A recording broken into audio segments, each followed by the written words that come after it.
یہ اس وقت کی بات ہے جب آسمانوں میں جنات کا داخلہ بند کر دیا گیا، ہمارے اور آسمان کی خبروں کے درمیان رکاوٹ ڈال دی گئی ہے اور ہم پر آگ کے شعلے برسائے جا رہے ہیں۔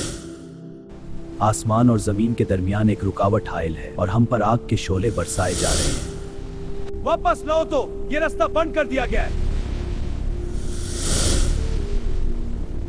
یہ معمولی بات نہیں، ضرور زمین یا آسمان میں کوئی بہت بڑا واقعہ پیش آیا ہے۔ یہ معمولی بات نہیں، ضرور زمین یا آسمان میں کوئی بہت بڑا واقعہ پیش آیا ہے۔ جب جنات نے پہلی بار قرآن سنا، الحمدللہ رب العالمین، یہ کیسی آواز ہے؟ یہ کون پڑھ رہا ہے؟ چلو چلو جلدی چلو۔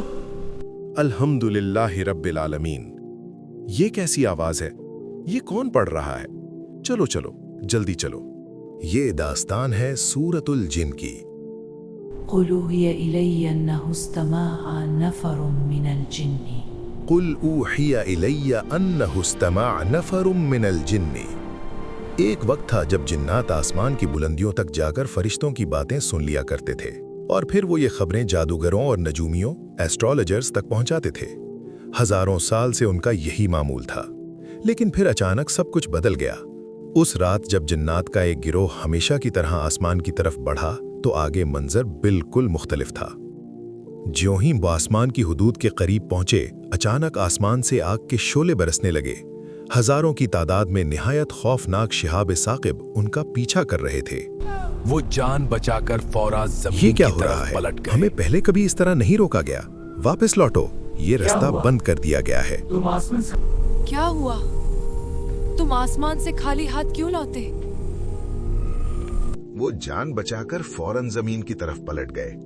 جب یہ جن اپنی قوم کے پاس پہنچے تو پورا قبیلہ جمع ہو گیا۔ سب کے چہروں پر ایک ہی سوال تھا، کیا ہوا؟ تم آسمان سے خالی ہاتھ کیوں لوٹے؟ ہمارے اور آسمان کی خبروں کے درمیان رکاوٹ ڈال دی گئی ہے اور ہم پر آگ کے شعلے برسائے جا رہے ہیں۔ مجمع میں سناٹا چھا گیا۔ پھر ایک بزرگ جن بولا، یہ معمولی بات نہیں، ضرور زمین یا آسمان میں کوئی بہت بڑا واقعہ پیش آیا ہے۔ یہ معمولی بات نہیں، ضرور زمین یا آسمان میں کوئی بہت بڑا واقعہ پیش آیا ہے۔ ہمیں سباب تلاش کرنا ہوگا، مشرق اور مغرب تک جا کر دیکھو۔ جنات کے سرداروں نے آپس میں مشورہ کیا اور آخر کار یہ فیصلہ ہوا، مشرق سے مغرب تک پھیل جاؤ، زمین کے ہر کونے میں جاؤ اور معلوم کرو کہ آخر وہ کون سا واقعہ ہے جس نے آسمان کے دروازے بند کر دیے۔ یہ حکم ملتے ہی جنات کے گروہ زمین کے کونے کونے میں پھیل گئے۔ انہی جنات کا ایک گروہ عرب کے ریگستانوں کی طرف بھی جا نکلا۔ یہ زمین مختلف لگتی ہے، چلو آگے بڑھو۔ وہ رات کے آخری پہر مکہ مکرمہ کے قریب وادی نخلا سے گزر رہا تھا۔ اس ویرانے میں دور دور تک کوئی نظر نہیں آ رہا تھا کہ اچانک ان کے کانوں میں ایک آواز پڑی، الحمدللہ رب العالمین۔ الحمدللہ رب العالمین۔ اللہ لا الہ الا هو الحی القیوم۔ انتہائی خوبصورت اور دل نشین آواز۔ سب جنات اپنی جگہ رک گئے۔ الرحمن الرحیم مالک یوم الدین۔ یہ کیسی آواز ہے؟ یہ کون پڑھ رہا ہے؟ چلو چلو جلدی چلو۔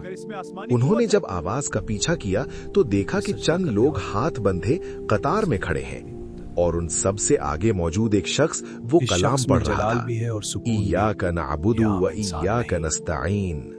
جنات حیرت سے یہ منظر دیکھنے لگے۔ وہ آواز کسی اور کی نہیں بلکہ ہمارے پیارے نبی رسول اللہ صلی اللہ علیہ وسلم کی تھی۔ ہم نے ایسا نظم کبھی نہیں دیکھا۔ یہ رہنما انہیں سیدھا رستہ سکھا رہا ہے۔ حضور فجر کی نماز میں قرآن کی تلاوت فرما رہے تھے اور آپ کے ساتھ صحابہ اکرام موجود تھے۔ اصل میں وادی نخلا سے تھوڑا آگے عقاز کے نام سے عرب کا ایک مشہور بازار ہوا کرتا تھا۔ رسول اللہ صلی اللہ علیہ وسلم صحابہ کے ساتھ اسی بازار کی طرف جا رہے تھے کہ رات ہو گئی تو آپ نے وادی میں قیام کیا۔ یہاں سکون ہے۔ یہ کلام روح تک اتر رہا ہے، اس میں سچائی کی گرمی محسوس ہو رہی ہے۔ جنات حیرت سے قرآن سن رہے تھے، صراط المستقیم صراط الذین انعمت علیہم۔ ہر آیت کے ساتھ ان کے دل بدلتے جا رہے تھے۔